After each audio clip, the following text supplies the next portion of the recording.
Bien-aimé, bonsoir. Bonsoir, papa Emma. Je rends grâce à l'Éternel pour cette merveilleuse journée des mamans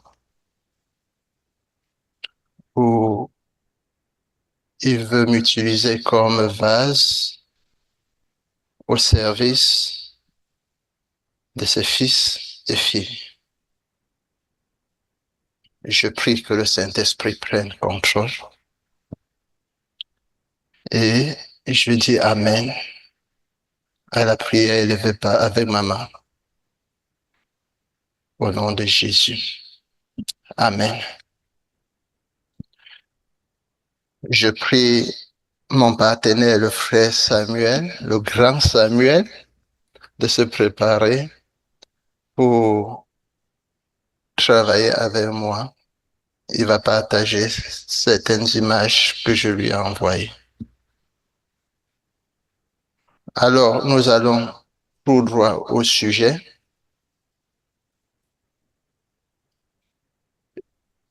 Je vais poser des questions. Je souhaite que ce soit participatif dès le départ. Qui a déjà entendu parler de Jean 3, 16? Il dit, maman, vas-y. Car Dieu a tant aimé le monde qu'il a donné son Fils Jésus-Christ afin que quiconque croit en lui ne périsse point, mais qu'il ait la vie éternelle. Amen. Son, Amen. Son fils unique. Son fils unique, Jésus-Christ. Son Fils unique Jésus-Christ. Amen. Amen. Qui a déjà entendu parler de Josué 24, 15?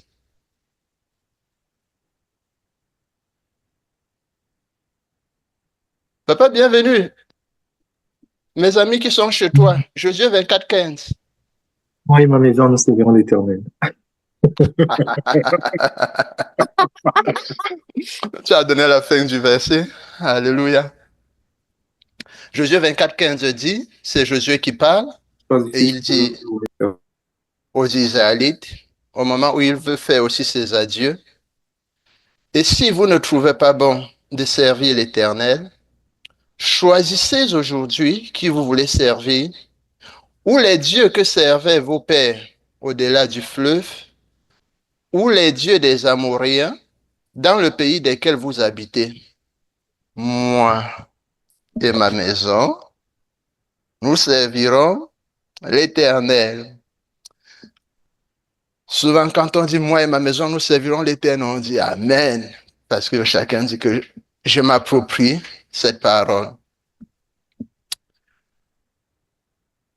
Un autre verset, Romains 10, 9 et 10.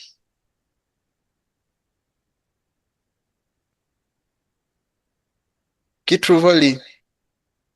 On lit ou bien on dit, Ou on récite? si, si tu crois de ton cœur, au Si Seigneur, tu confesses de ta bouche, si tu confesses de ta bouche que Seigneur Jésus, et puis tu crois dans ton cœur que Dieu l'a ressuscité des morts, tu seras sauvé. Car c'est en croyant du cœur qu'on parvient, euh, à la et justice. en confessant de la bouche qu'on parvient au salut. Amen. Alléluia. Ce verset souligne l'importance de la croyance sincère, de la confession ouverte pour recevoir le salut. Ces trois versets expriment un engagement fort envers Dieu, affirmant une décision personnelle et familiale de le suivre, malgré les influences extérieures. Josué pouvait dire, moi et ma maison, la décision familiale. Un coucou aux parents, moi et ma maison. Cela montre un engagement individuel, une décision personnelle à servir le Seigneur. Et je dirais que je considère que nous tous, nous avons fait cet engagement. Et c'est la raison pour laquelle nous sommes même aux amis d'Esther. Y a-t-il quelqu'un parmi nous qui n'a pas pris l'engagement individuel de servir le Seigneur?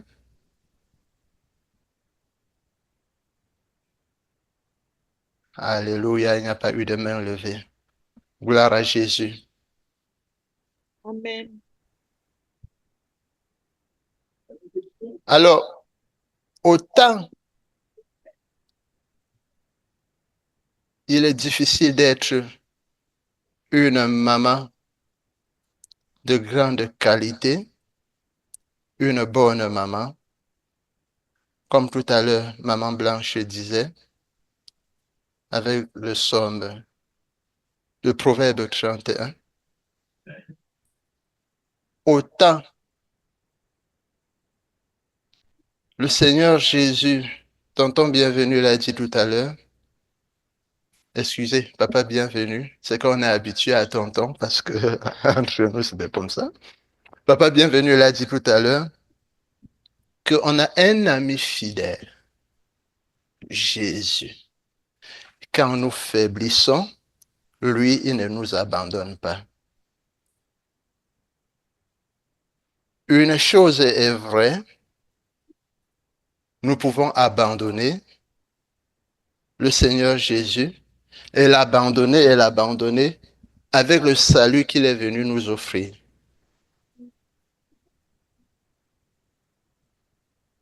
Pour dire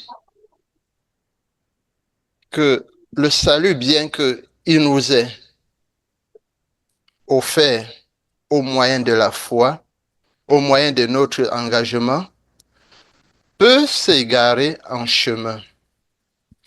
Alors le Seigneur ce soir voudrait t'encourager à persévérer avec foi et diligence dans la vie du salut.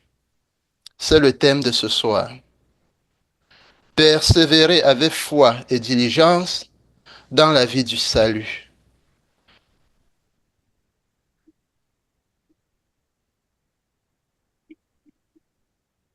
Persévérer avec foi et diligence dans la vie du salut. La diligence, c'est le soin, l'application, la promptitude et la persévérance dans l'accomplissement de tes devoirs et dans la poursuite de tes objectifs spirituels.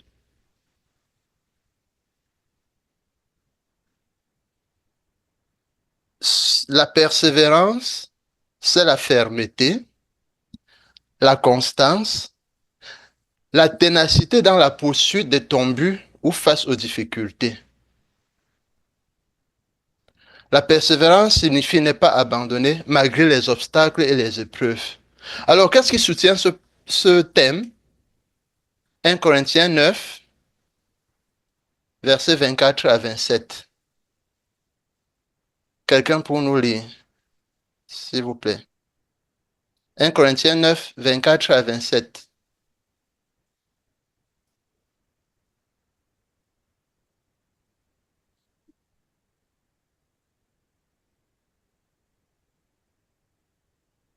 « 1 Corinthiens 9, de 24 à 27. Je lis.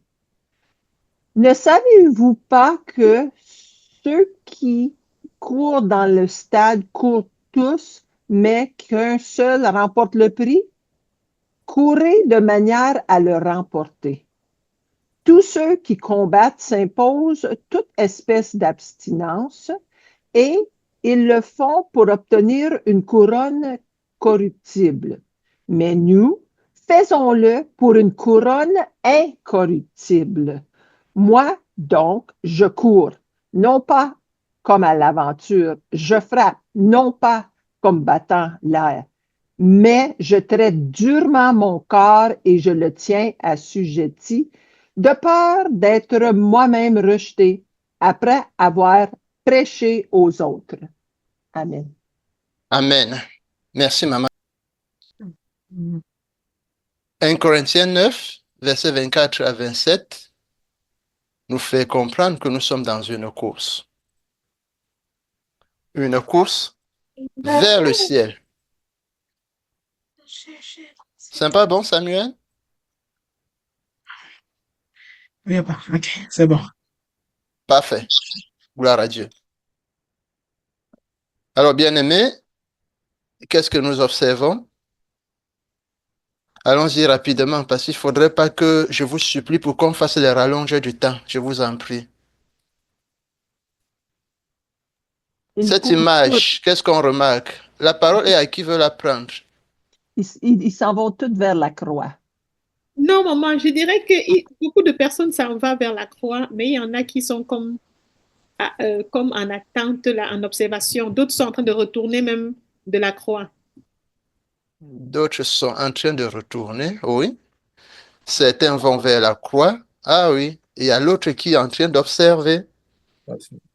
Moi, je vois des personnes qui ont la foi, qui continuent pour aller vers Dieu, et il y a d'autres personnes qui se découragent, qui repartent, et il y a d'autres personnes qui restent en regardant. Il y a d'autres personnes qui restent en regardant. Parfait. Gloire à Dieu. Le chemin qui est sinueux. Tu vois le chemin qui est sinueux. Et la particularité d'un chemin sinueux, c'est quoi? La caractéristique principale d'un chemin sinueux. Glissant. Il peut être glissant. Il est long. Il est long. Le chemin est en zigzag et aussi c'est étroit. Il est aussi étroit. Parfait. Gloire à l'Éternel. Ils ont des sacs, hein. Il y en a qui ont, la plupart ont des sacs. Excellent. La plupart des sacs ont des sacs. La plupart des personnes, ils ont des sacs. Et je peux aussi voir en le regard d'une des dames, celle qui retourne en arrière, je dirais de l'hésitation. Genre, est-ce que ça vaut même vraiment la peine? Alléluia. Genre, est-ce que ça vaut vraiment la peine? Et elle a son sac, néanmoins, elle regarde, elle hésite. Oh oui. Et je peux voir derrière la croix une grande lumière. Amen. Gloire à Dieu. Continuons l'analyse.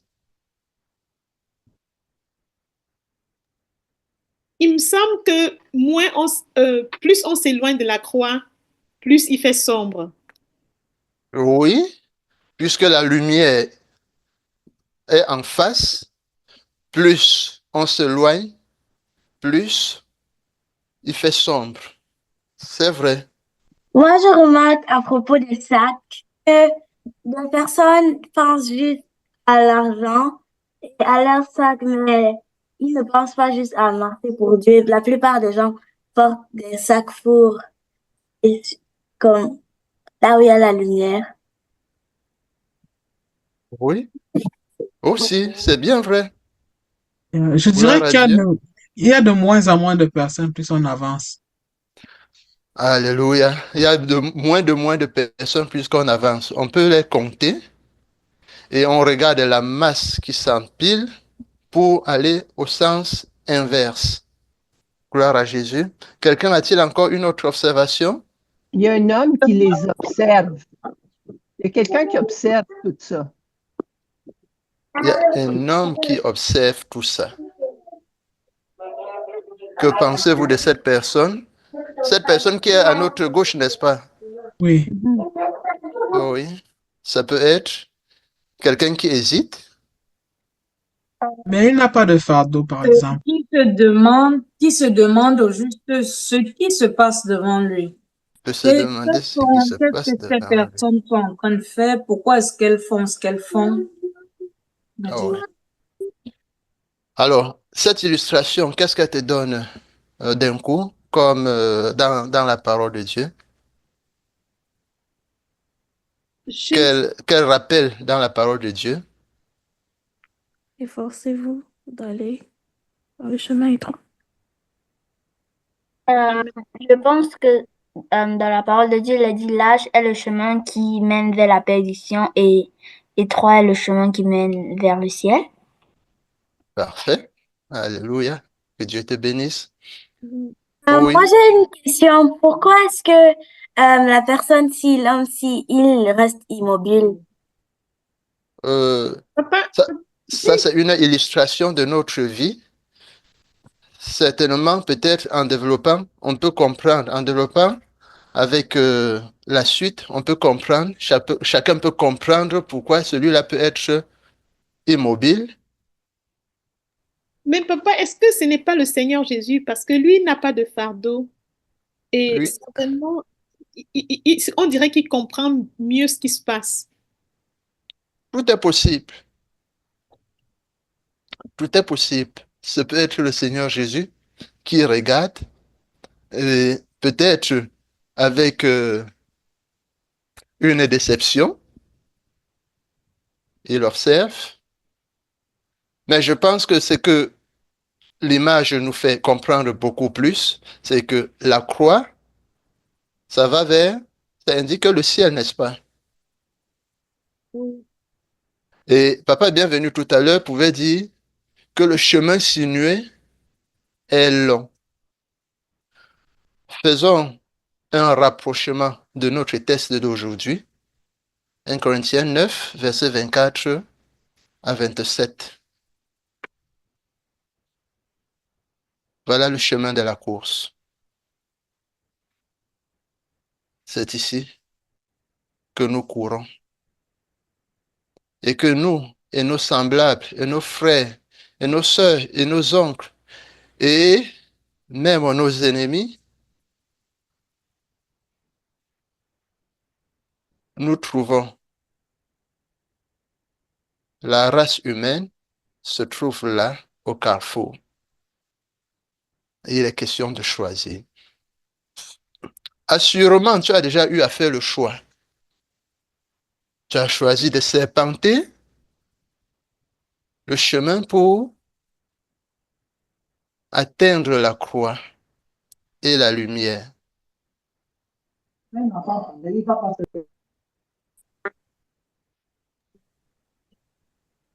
Quelqu'un a parlé?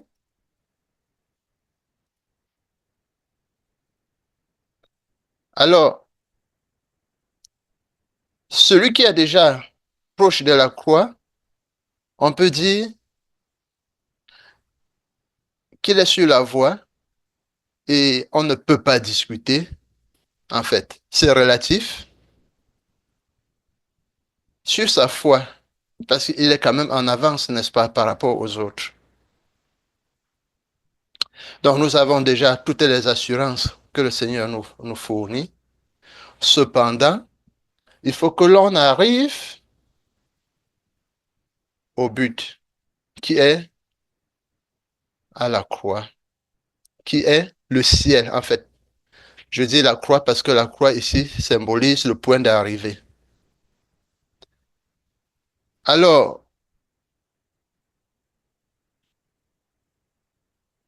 parlant donc de cette course,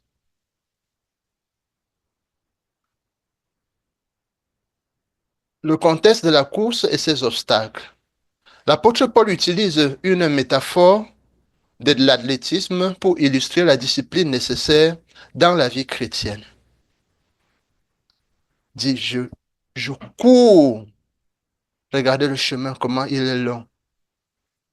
Quelle est la discipline que l'on peut prendre pour atteindre la croix parmi les disciplines sportives?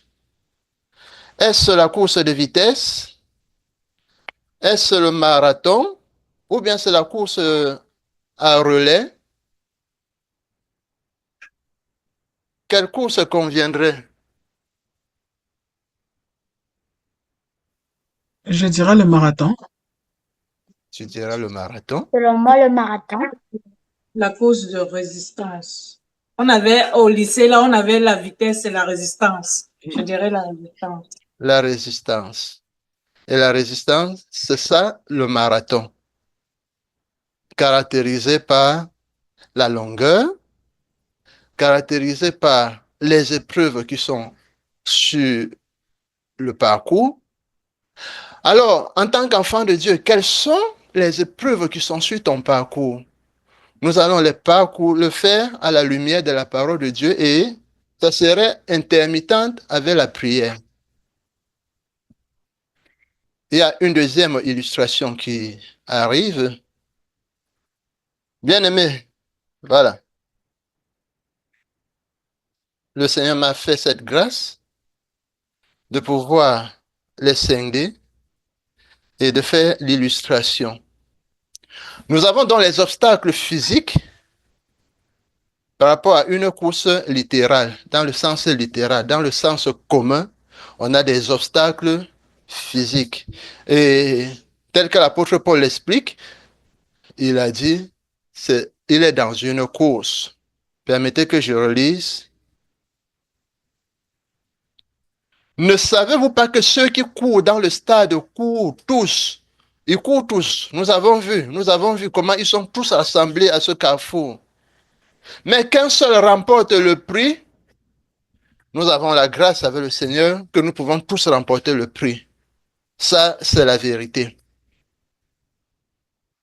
Avec le Seigneur, nous pouvons tous remporter le prix. Il y a autant de couronnes, il y a autant de prix pour tous ceux qui arrivent à but. Alléluia. Courez de manière à le remporter. Les prix sont nombreux. Le Seigneur Jésus a dit, je m'en vais vous préparer une place. Il prépare une place à quiconque, à n'importe qui, à quiconque. Il allait nous préparer donc une place. À toi et à moi. Tous ceux qui combattent s'imposent toutes sortes de privations. Et ils le font pour obtenir une couronne corruptible. Là, c'est sur le sens littéral. Ça, c'est dans le sens humain. Il prend donc, il prend cette comparaison pour nous permettre de comprendre la marche avec le Seigneur. Alors, en tant que coureur physique, en tant que coureur humain, qu'est-ce que nous rencontrons comme difficulté sur le terrain?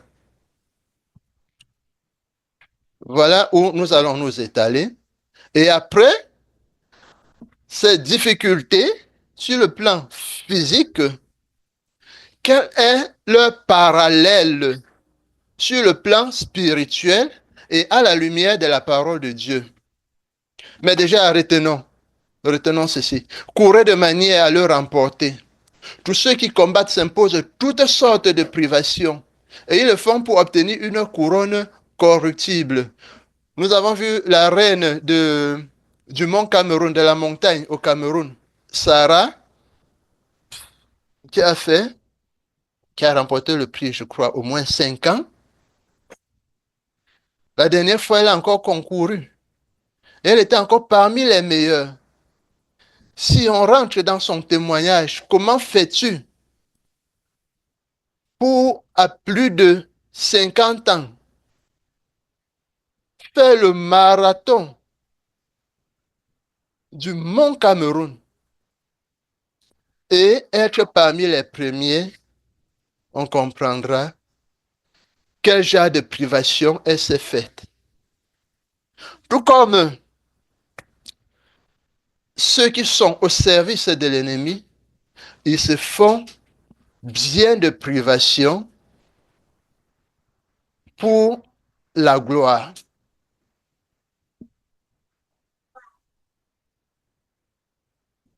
Paul dit, mais nous devons courir pour une couronne incorruptible. Vraiment, la couronne que le Seigneur nous réserve, elle est incorruptible. Elle ne peut pas pourrir. Elle ne peut pas se dégrader. Moi donc, moi Paul, moi l'enfant de Dieu, je cours non pas comme à l'aventure. Je frappe non pas comme battant l'air. Il ne court pas en vain. Il ne court pas comme s'il ne sait pas où il va. Mais je traite durement mon corps et je le tiens en servitude. Il y a d'autres versions qui disent assujetti. De peur qu'après avoir prêché aux autres, je ne sois moi-même rejeté. Il a peur de demeurer un panneau indicateur du ciel. C'est-à-dire, il fait convertir des gens, il leur montre le chemin, mais après, il loupe. Alors, quel genre d'obstacles sur le plan physique avons-nous? Nous avons à notre gauche les différents obstacles. Est-ce qu'on voit? On a la fatigue et l'épuisement sur le plan physique. Bien-aimé, il est question que tu te lises dans ce miroir. Ça, c'est un miroir que le Seigneur place ce soir devant toi et voudrait que tu l'utilises pour parvenir au salut. Parce que le chemin est non seulement sinueux, mais il est long tant que nous sommes vivants. On a la fatigue. Regardez sur l'image. Regardez l'image. La fatigue et l'épuisement. Le corps fatigué manque d'énergie pour continuer à courir. Alors sur le plan spirituel, quel est son parallèle? Le parallèle de la fatigue.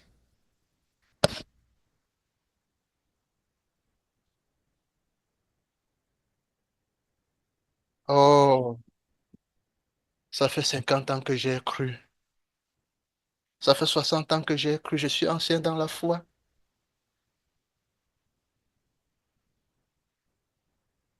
On a des personnes qui ne fournissent plus rien parce qu'ils ont cru depuis des années et des années et des années.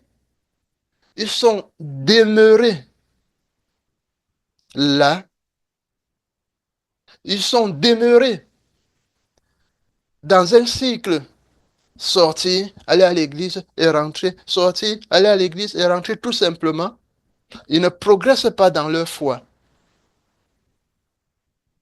Et la fatigue et l'épuisement, étant donné que avec eux, c'est devenu une routine, une vieille routine,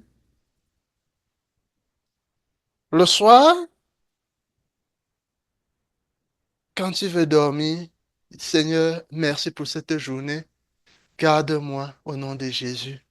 Et c'est fini. Il est incapable de faire 10 minutes, 5 minutes de prière. Il est fatigué. Ou bien les éléments de la terre l'en empêchent. Hébreux 12, verset 1 nous fait comprendre. Nous donc aussi, puisque nous sommes environnés d'une si grande nuée de témoins, rejetons tout fardeau et le péché qui nous enveloppe si facilement, et courons avec persévérance dans la carrière qui nous est ouverte.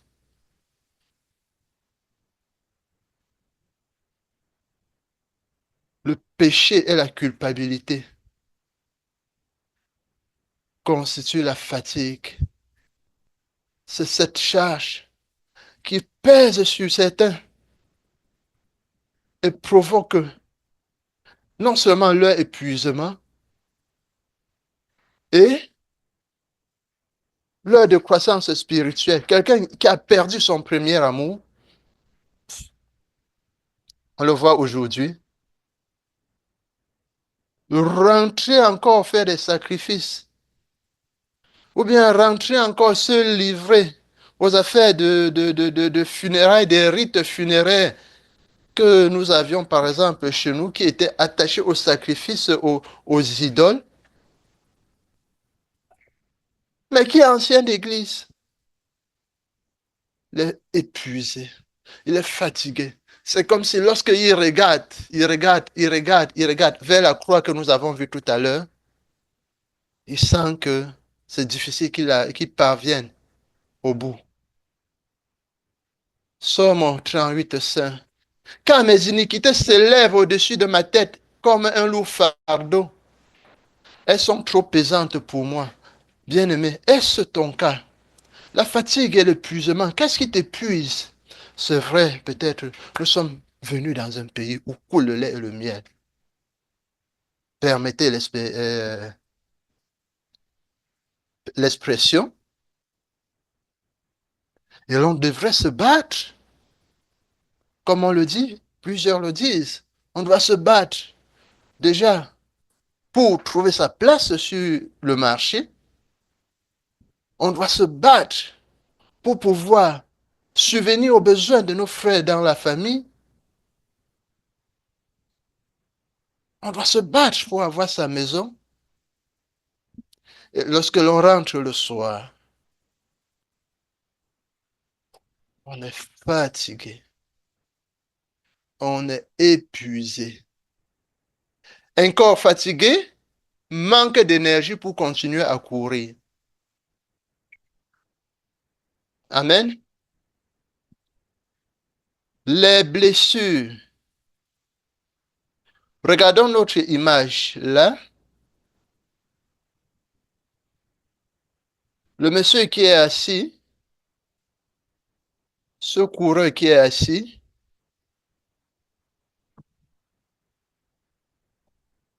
peut avoir eu une blessure. Dans le monde physique, les blessures sont les douleurs musculaires, les entorses, les fractures qui peuvent immobiliser un coureur. Sur le plan spirituel, quelles sont les blessures qui t'empêchent d'atteindre le but? Quelles sont tes blessures? Quelles sont les blessures qui t'empêchent d'atteindre le but?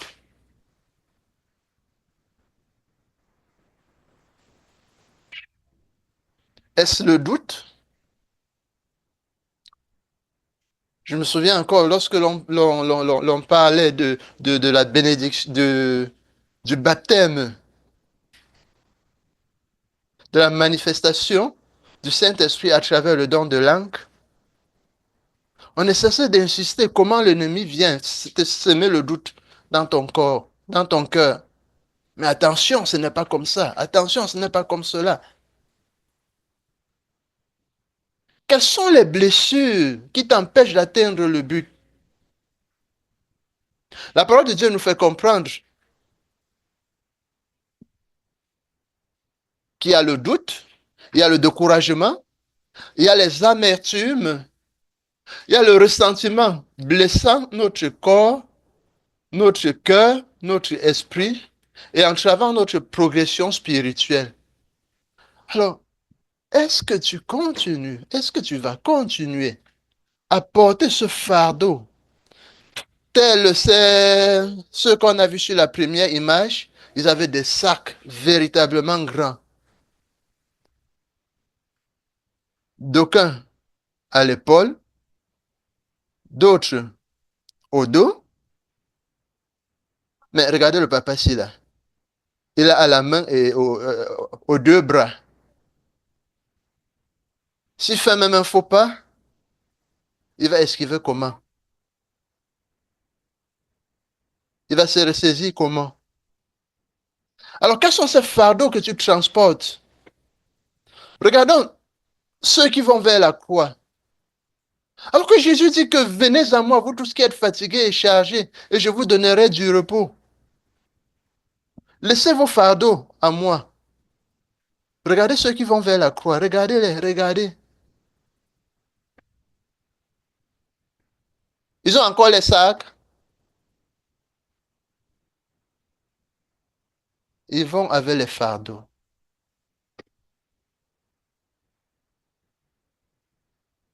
Jusqu'à quand vas-tu continuer à porter ton fardeau?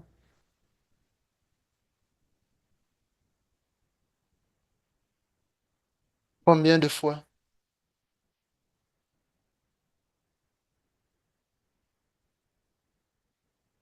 Proverbe 18, 14 dit que l'esprit de l'homme le soutient dans la maladie. Mais l'esprit abattu, qui le relèvera? Si ton esprit est abattu et que tu refuses de laisser ton fardeau ici pour aller vers la croix, Maman Blanche pouvait dire que voici, on peut dire c'est le Seigneur Jésus, oui. Tu peux laisser tes fardeaux ici sous ses pieds et aller vers le ciel. Mais il y a des fardeaux mignons que parfois on aime s'y accrocher au point où lorsqu'on laisse, on sent que le vent va nous emporter, le vent va nous rejeter, va, va nous emporter telle une feuille morte. Jusqu'à quand? Jusqu'à quand? Penses-tu que tu vas atteindre l'objectif, le but? Penses-tu que tu vas arriver avec ce fardeau? N'oublie pas qu'une petite charge sur des kilomètres pèse. Si tu prends 1 litre d'eau et que tu décides de quitter Emmerich Drive, où nous sommes, pour Orleans, par exemple, en arrêtant ta bouteille d'eau en main, à moins que tu ne la boives en chemin, elle va te peser. À plus forte raison, une charge spirituelle, dans l'esprit. L'esprit abattu qui le relèvera, le Seigneur Jésus dit, viens, viens, viens, viens, viens, apporte. En même temps, Ephésiens 4, 31 et 32 nous fait comprendre les blessures, les douleurs qui nous empêchent d'atteindre l'objectif. Ephésiens 4 nous donne cette recommandation au verset 31-32. Que toute amertume, que toute animosité, toute colère, toute clameur, toute calomnie. Aïe! Mais dans la maison de Dieu, on a les calomnies. Et toute espèce de méchanceté. Oh, pire encore, on a des méchancetés dans les maisons du Seigneur. Disparaissent du milieu de vous. Il parlait aux Éphésiens, c'était les enfants de Dieu. Il y en avait encore parmi eux. Tout comme on voit des gens qui portent ce fardeau. Soyez bons les uns envers les autres, compatissants, vous pardonnant réciproquement, comme Dieu vous a pardonné en Christ. L'amertume et le manque de pardon sont des blessures qui nous freinent. Combien de temps avons-nous passé à regretter, à réfléchir sur ce qu'une personne nous a fait, au lieu de marquer cela sur le dos de l'inconscience, sur le dos du fait que celui-là ne sait pas ce qu'il fait. Combien de fois? Ça nous a traîné combien d'années? Ça nous a traîné, freiné combien d'années? Je ne dis pas pour dire que je n'en ai pas subi aussi. Quelqu'un a parlé de la force de l'expérience. Bien-aimé, jusqu'à quand vas-tu porter l'amertume? L'amertume. Quand tu vois quelqu'un, quand tu vois ton semblable, quand tu vois ton frère, on a l'impression que on vit la concurrence. Je pouvais encore entendre quelqu'un dire, ce soir, nous sommes venus pour adorer. Frère, fais l'effort. Ne laisse pas quelqu'un adorer le Seigneur plus que toi. Est-ce que c'est la concurrence, mes frères? Le Seigneur nous dit que nous devons nous saisir, nous tenir la main, nous entretenir. Hein? Vous entretenez-vous pas des hymnes et des sommes. Allez ensemble. Allez ensemble. Il nous dit que nous sommes. Chacun représente une partie du corps. Chacun représente un organe. Nous ne sommes pas appelés à la concurrence. La personne que nous devons combattre, c'est l'ennemi de nos âmes. Alors, jusqu'à quand vas-tu continuer à garder cela? On revient, il y a le mauvais équipement. Qu'est-ce qu'un mauvais équipement peut provoquer? Dans la course, sur le plan physique, qu'est-ce qu'un mauvais équipement peut provoquer? Nous avons la parole. Allons-y rapidement. Je vous en prie. Oui, les blessures. Un mauvais équipement, oui, les blessures, les chutes, n'est-ce pas? Mhm. Oui. Quelqu'un d'autre? Peut-être également t'alourdir en cours de route. En cours de route, on peut s'alourdir. Si tu vas courir et que tu portes la mini-paire, tu seras naturellement le dernier. Ça sera lourd. Ou si tu veux faire la course et que tu mets les bottes de neige, tu vas arriver, peut-être, mais à ton moment, à ton temps. Après que le tournoi soit fini et que les officiants soient rentrés et que tout soit terminé. des chaussures inadéquates ou des vêtements inconfortables peuvent gêner la performance. Qu'est-ce que cela nous renvoie sur le plan spirituel? Quel est ton équipement pour la marche vers le Seigneur? Quel est l'équipement que tu as à bord? Sur le plan spirituel, négliger la lecture de la Bible, la prière, la communion fraternelle nous prive des outils nécessaires pour courir efficacement.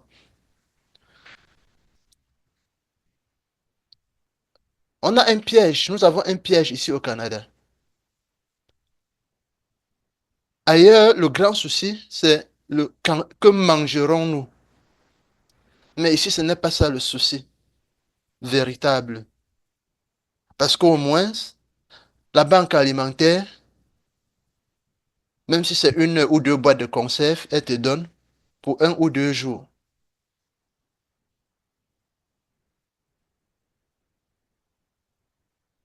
Mais parce que nous courons aussi vers d'autres besoins,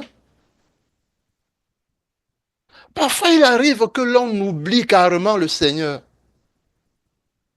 Et on retrouve des personnes qui vont faire 1 mois. Avec les suppléments Pro-Plan, vous avez le pouvoir. 1 mois sans aller à l'église. 1 mois sans rencontrer des frères. 1 mois sans communier. 1 mois sans rencontrer la communauté de frères. Ce morceau de bois se retire progressivement du brasier et il s'éteint. Les méditations ne sont plus comme une obligation.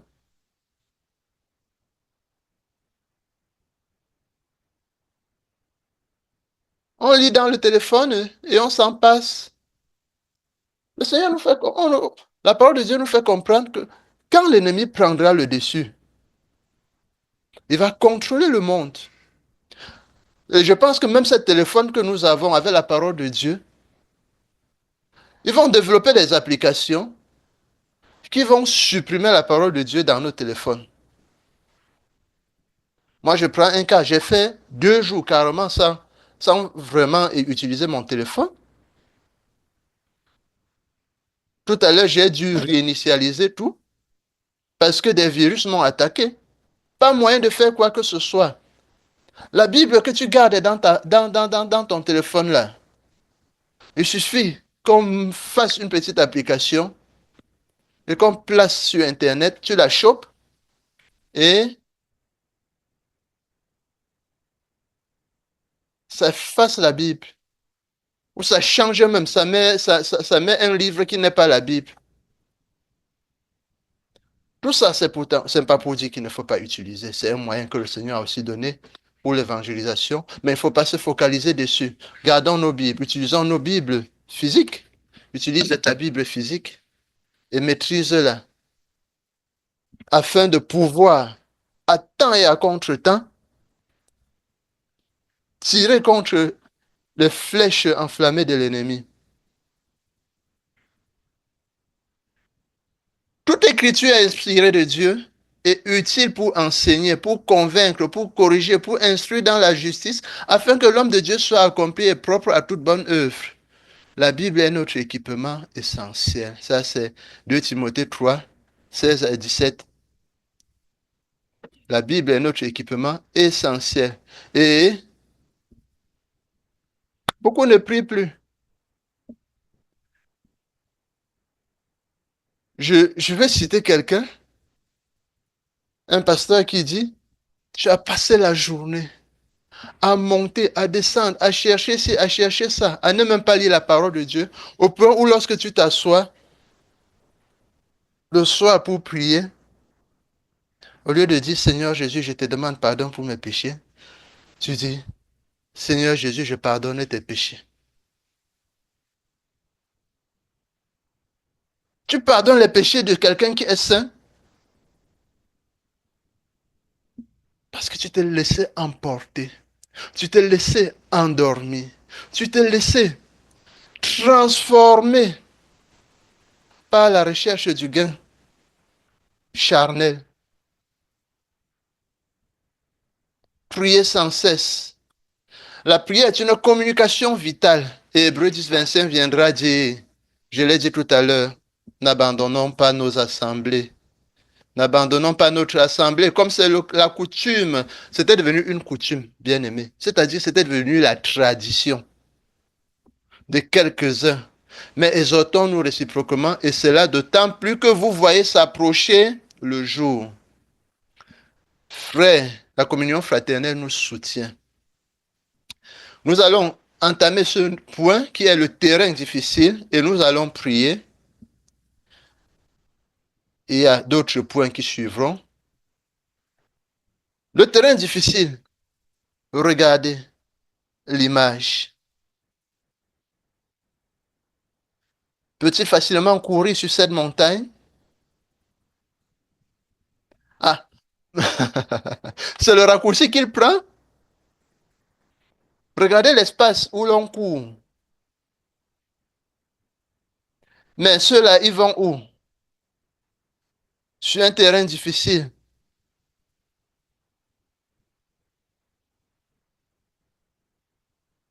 Vous voyez les conditions météo à côté?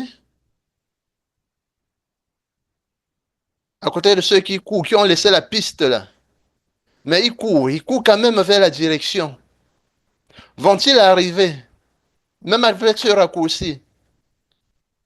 Frère, sœur,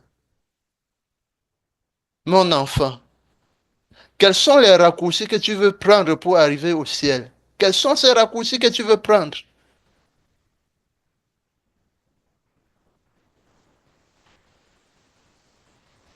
Il veut gravir les pentes raides. Il veut gravir les surfaces irrégulières. Il veut gravir des haies, des murs qui ralentissent la progression alors qu'il a laissé le chemin. Qu'est-ce que cela représente? Cette image que nous avons sur le plan physique, qu'est-ce qu'elle représente sur le plan spirituel? Il est comparé à un terrain accidenté. Les tentations du monde, les persécutions, les épreuves peuvent rendre notre cheminement spirituel ardu. Oh Seigneur. Au point où chaque jour tu rentres, tu t'assois, tu mets les mains sur la tête, tu dis Seigneur, comment cette journée a été si difficile? Comment est-ce que je ne remporte pas mes combats? Comment est-ce que je ne parviens pas à atteindre mes objectifs? Ce terrain difficile est lié à notre attachement au monde. Le Seigneur te dit, bien-aimé, le Seigneur te dit, mon frère, le Seigneur te dit, ma soeur. 1 Jean 2, 15 et 16. N'aimez pas le monde, n'aimez point le monde, ni les choses qui sont dans le monde. Si quelqu'un aime le monde, l'amour du Père n'est point en lui. Ta paix est finie. Je joue Marc. L'amour du Père n'est point en toi. Car tout ce qui est dans le monde, la convoitise de la chair, la convoitise des yeux et l'orgueil de la vie ne vient point du Père, mais vient du monde. Les tentations sont des obstacles, mes frères. Et à côté, on a la persécution, le terrain est difficile. C'est normal.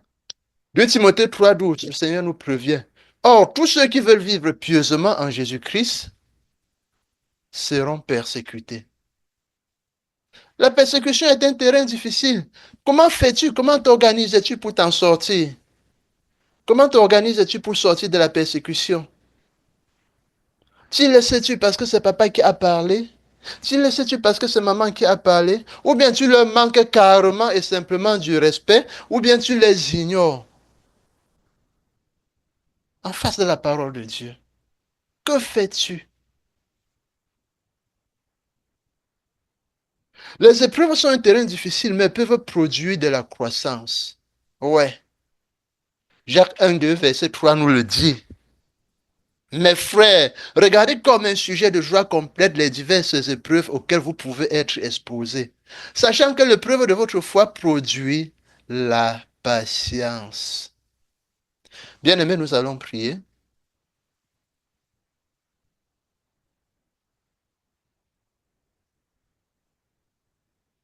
de tous ces obstacles. Quel est ton obstacle? Tu as faibli où? Pour permettre à l'ennemi d'avoir le dessus sur toi. Tu as faibli à quel niveau? Pour t'empêcher toi-même, d'atteindre le but. Et chaque fois, tu annonces Jésus aux autres. C'est vrai, le Seigneur dit, l'apôtre Paul, je crois, il dit, que ce soit en bien ou en mal, Christ n'est pas moins prêché. Donc le Seigneur, lui, il l'utilise dans sa bonté et dans sa fidélité pour les uns et les autres. Il utilise qui il veut. Même celui qui est en train de perdre sa foi pour sauver quelqu'un d'autre, pour bâtir la vie de quelqu'un d'autre. Mais toi, fais attention, tu bâtis dans des vies des gens. Avec quelle fondation, avec quel fondement? Nous sommes en prière. Je laisse le temps pour que tu pries.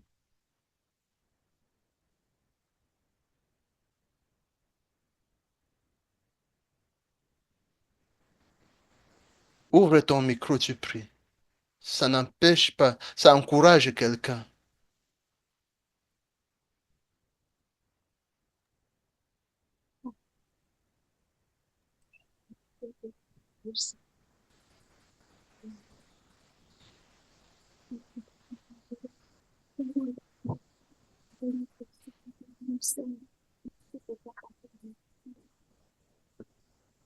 Merci parce que Jésus, tu es le chemin.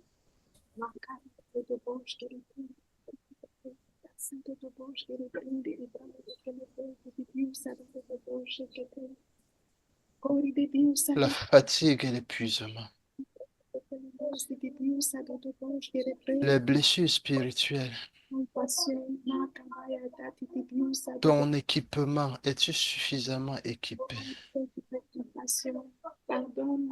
Sur le chemin, Père éternel, nous nous sommes détournés. Le terrain difficile. Nous n'avons pas pu être en train d'avancer, mais plusieurs, Seigneur, nous sommes détournés. Tous ne soient pas Mais nous venons, notre Dieu, difficiles à faire, Seigneur, qu'il est là et toi, Seigneur, que je peux avancer vers toi, vers la croix, vers la lumière.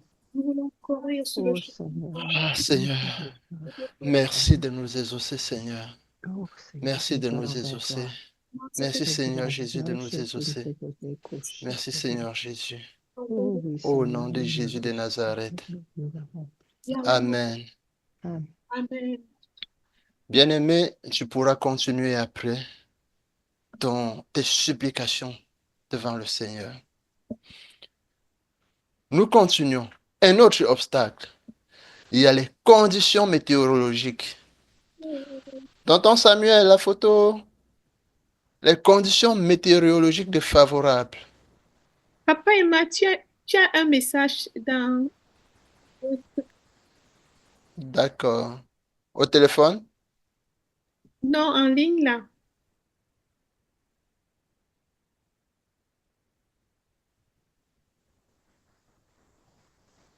Merci. Nous rendons gloire à l'Éternel. Je n'ai pas vu le temps venir. Gloire à Jésus. Amen, amen. Nous avons dans la suite que l'on pourra. Il y a des conditions météorologiques. J'annonce pour que quelqu'un puisse en être béni. Il y a un mauvais état de santé général. Il y a le manque d'entraînement. Il y a la déshydratation et la malnutrition. Ça, c'est sur le plan charnel. Il y a la distraction. Quels sont leurs parallèles sur le plan spirituel? Le Seigneur nous accordera la grâce d'en écouter la prochaine fois. Gloire à Jésus. Amen. Amen. Gloire à Jésus. Alléluia. Merci Seigneur. Merci notre Dieu. Alléluia. Merci notre Dieu. Merci infiniment.